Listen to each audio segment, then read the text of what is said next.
You are now watching The Beach. I just played the Nintendo Switch 2 early at the Nintendo Switch 2 experience in Dallas, Texas. We've taken a look at my experiences with the Nintendo Switch 2 system itself and Mario Kart World, so check those videos out if you haven't. And in today's episode of Treasure Nintendo Switch 2 Experience, we'll be taking a look at Donkey Kong Bananza. Everybody was expecting a new 3D Mario game to be the grand finale of the Nintendo Switch 2 Direct, but to everyone's surprise, it was not Mario behind the wall, but Donkey Kong. The reveal of Donkey Kong Bananza was nothing short of surprising, mind-blowing, and just straight up unreal. A new 3D Donkey Kong is something I've always dreamed about, but I never thought it was going to happen. Let's put things into perspective. The gap between Mario Kart 8 and Mario Kart World is 11 years. The gap between Metroid Prime 3 and Metroid Prime 4 is 18 years. The gap between Donkey Kong 64 and Donkey Kong Bananza is over a quarter century. But lo and behold, we finally have a new 3D Donkey Kong game. Fellow F-Zero fans, this might be our generation.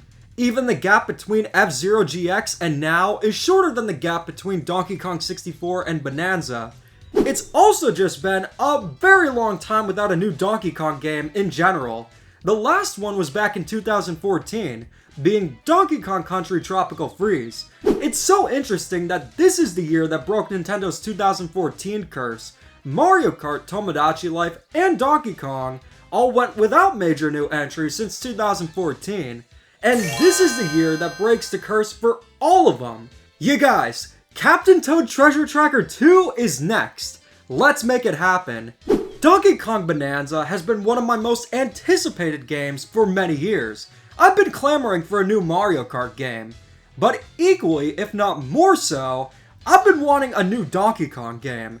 I don't think people realize how huge the build-up to Donkey Kong Bananza was.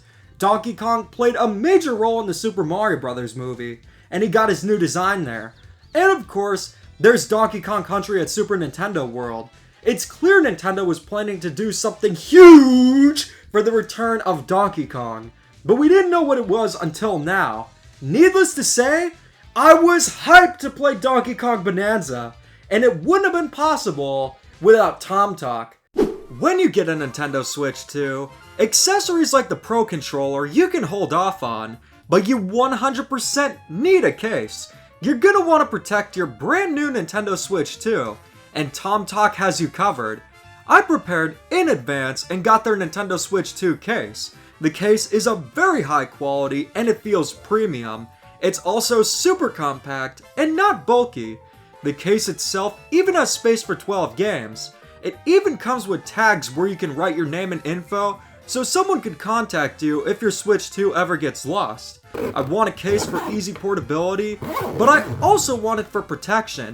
The Tom Talk Switch 2 case is made of very sturdy materials with its hard case, so it's designed to take a beating. Drops are now nothing to worry about, and you can assure that your Nintendo Switch 2 is protected at all times. I even brought it with me to the Nintendo Switch 2 experience.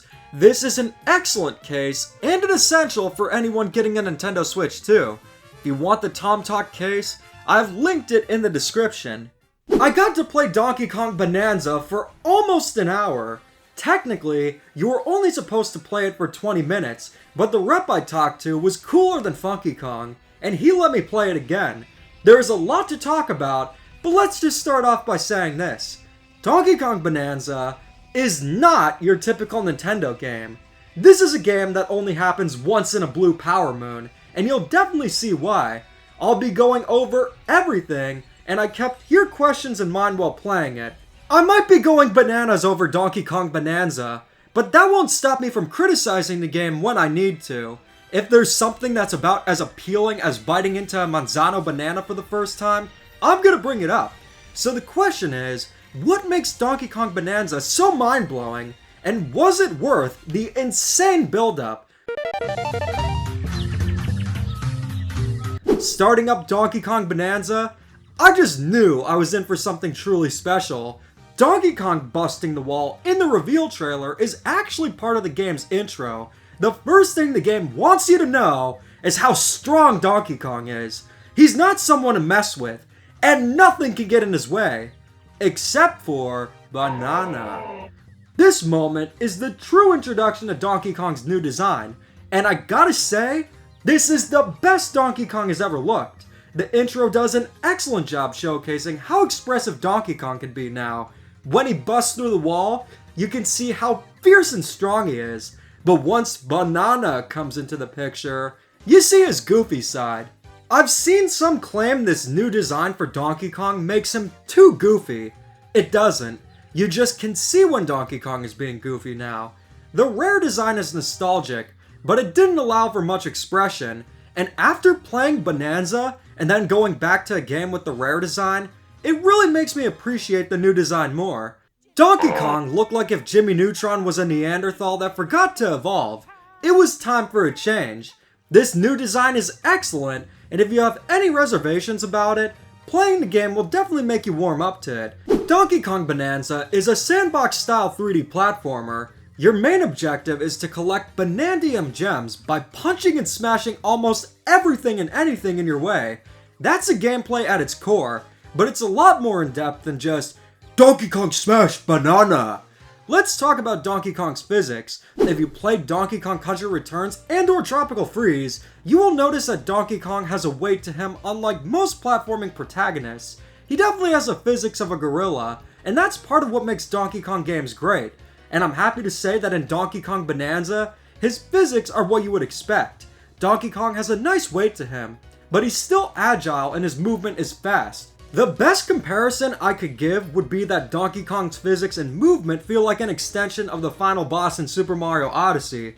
I won't spoil it just in case you don't know what it is, and it's clear that was an inspiration, but there's much more to Donkey Kong's movement. Donkey Kong's main ability is punching. You use Y to punch, X to punch upward, and B or A to punch downward. By default, you jump with A. But you can change the settings to jump with B and A to punch downward. These were my preferred settings, and I'd recommend fellow 3D Mario veterans choose the B jump, A punch downward settings. Punching downwards also allows Donkey Kong to dig. Donkey Kong also has a few more abilities. He can hand slap with R, which makes collecting things like gold easier, and it can activate platforms. Donkey Kong can also climb and roll. You can climb on most surfaces. And rolling feels really nice, especially in combination with jumping. Not only can you punch through the environments, but you can tear them apart. Donkey Kong can lift chunks from the environment and use them to defeat enemies or even rock surf. Though funnily enough, rock surfing doesn't work too well in water. Him and his new companion Oddrock also can sing to help you figure out where to go. The only thing I didn't get a huge impression of is HD Rumble 2. I use a new Pro Controller to play the game, so it could be a similar situation to the original Pro Controller, where the HD Rumble is a bit more muted compared to the Joy-Cons, but from what I played, it felt really good. Donkey Kong's physics and movement feel excellent. They did a great job differentiating Donkey Kong from Mario, and Donkey Kong might even be a little more capable than Mario, but now, we get into the main gameplay. I got to explore 2 locations in the demo, being the full intro area of Ingot Isle and part of the Lagoon Lair. Ingot Isle mainly serves as a tutorial, but the Lagoon Lair is an actual world. You might be wondering, how is Donkey Kong Bananza structured? Is it something like Super Mario 64 where each Banandium gem is tied to a specific mission? Or is it more like Super Mario Odyssey where collecting Banandium gems is more like an Easter egg hunt? And after playing it, Donkey Kong Bananza is definitely structured more like Super Mario Odyssey. There are going to be Banandium gems tied to the story progression similar to the main objective Power Moons in Super Mario Odyssey, but a lot of them will be found just by exploring. There are a lot of collectibles in Donkey Kong Bananza. There are the Banandium gems, but also Banandium chips, gold, and 3 different kinds of fossils. And I also saw even more collectibles such as treasure maps. One of the reasons why Super Mario Odyssey is criticized for having a ton of Power Moons is because they're sometimes often too spread out. Sometimes you're wandering around for a long time before you find a Power Moon. This is mostly an issue when you've collected most of a kingdom's power moons, and while it wasn't an issue for me, I can acknowledge it. Bowser's Fury definitely had a better structure, but in Donkey Kong Bananza, there is always something to do. Smashing through the environments is an absolute blast. It's so satisfying to punch anything in your way and just completely destroy the environments. It seems that all of them are destructible, and like onions, they have layers. This means that the scope of these vast areas you're exploring is much deeper than anything we've ever seen in a 3D platformer before. When I smashed into the ground, I discovered a hidden passage that had a treasure chest, and some of the hidden passages that I found even had Banandium gems. The reward for exploring are the collectibles, and considering how there's more variety than there was in Super Mario Odyssey with the amount of them, it creates a more engaging gameplay flow. I've seen the concerns that destroying everything could get repetitive quick, but during my time playing the game, it wasn't monotonous at all.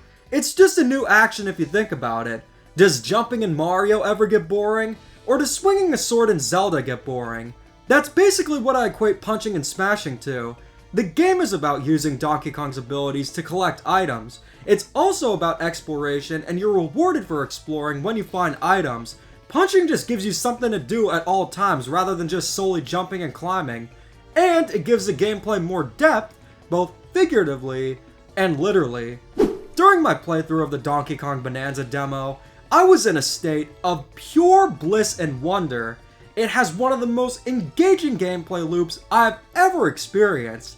Platforming feels great, and thanks to the ability of being able to dig underground, exploration has more depth than any other 3D platformer. If you're skeptical about Bananza because you didn't like the structure of Super Mario Odyssey, I have to say, Bananza does a much better job implementing rewarding exploration. Banandium gems aren't just found in the open or underground, because there are missions where you can obtain them. There are portals that take you to enemy and platforming challenges. Similar to Donkey Kong 64, there are arenas where you need to defeat enemies in a short amount of time. I was able to clear it the first try, but almost ran out of time.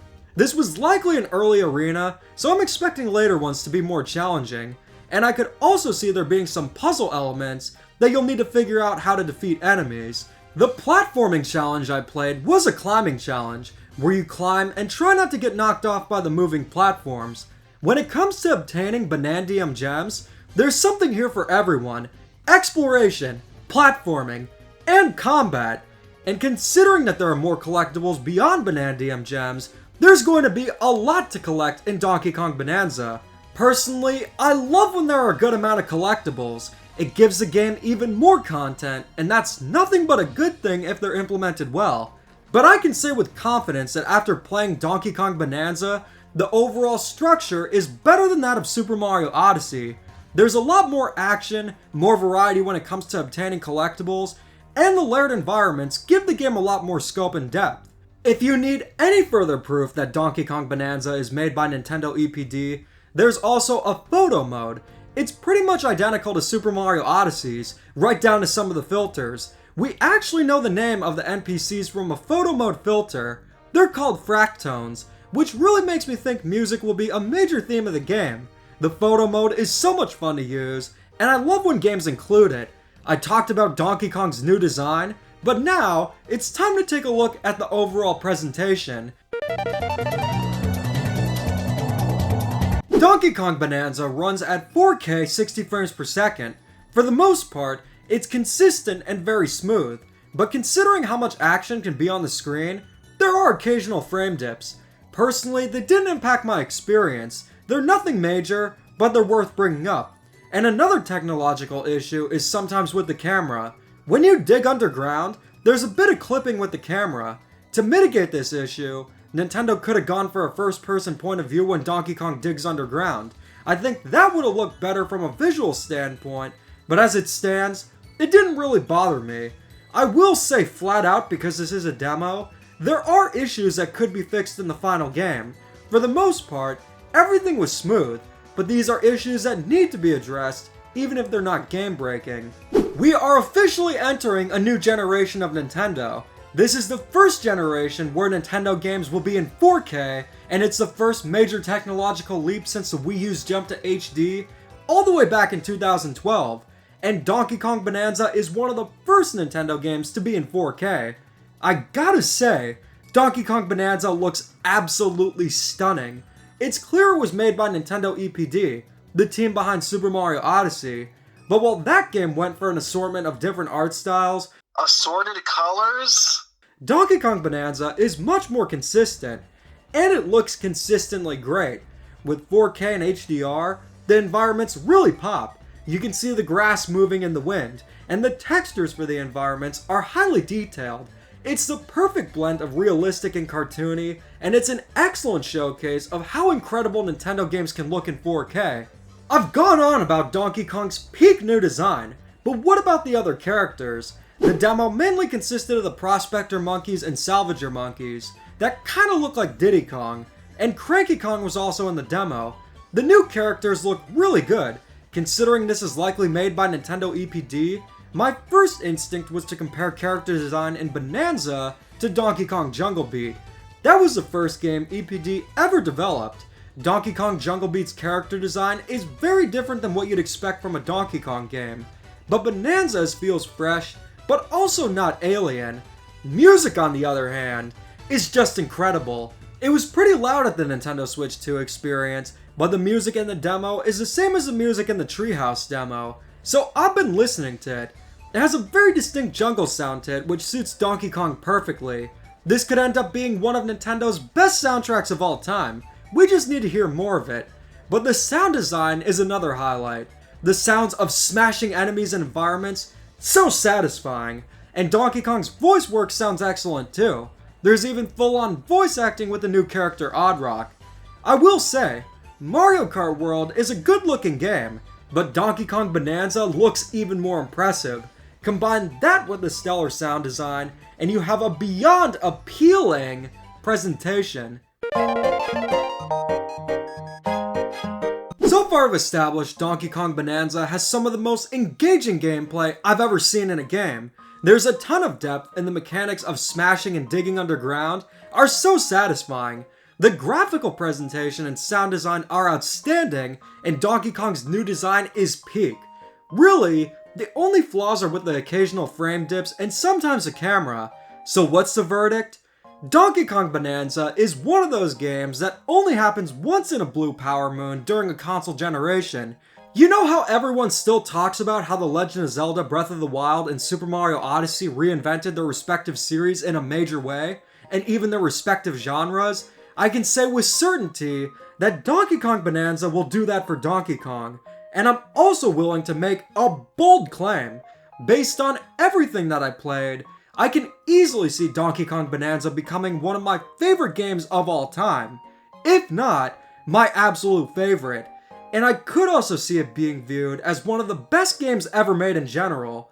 Super Mario Odyssey is my current favorite game of all time, but Donkey Kong Bananza has even better core gameplay, and that's just based on everything revealed so far. I'm sure Nintendo has some surprises in store, and we might find out about a major new mechanic before the game releases. We didn't know about capturing in Super Mario Odyssey until the second trailer, so something similar could happen again. But even if there isn't another major mechanic, there's already so much gameplay depth in Donkey Kong Bananza. The Donkey Kong Bananza demo gets the ranking of Platinum Treasure. Mario Kart World is likely going to be good, despite an iffy demo, but Donkey Kong Bananza completely proved itself and then some. It's a new experience unlike any game before. It's something that just wouldn't have been possible on the original Nintendo Switch, and I'm so glad that you guys are just as hyped for Donkey Kong Bananza as I am. Considering it's been 11 years without a new game, and the fact that Donkey Kong Country Tropical Freeze didn't sell gangbusters, part of me was worried that the interest in a new Donkey Kong would be low. But nope! Videos about Bananza are taking off, especially Uncle Al's Croc Watch series, which you definitely gotta check out. And when I posted the raw gameplay of Donkey Kong Bananza, I expected the footage to only get a fraction of the views the Mario Kart World footage got, but the first two parts of the Donkey Kong Bananza footage got almost as many views as the Mario Kart World footage got. The hype for Donkey Kong Bananza is real, and I could easily see Donkey Kong becoming one of Nintendo's biggest franchises again. and he absolutely deserves it. So who is your favorite Kong? Leave your answer in the comments and make sure to subscribe for exclusive content covering all things Nintendo Switch 2. And if you're a channel member, you get to watch videos early and get other perks, so feel free to join memberships. Anyways, thanks for watching and keep calm and da-da on.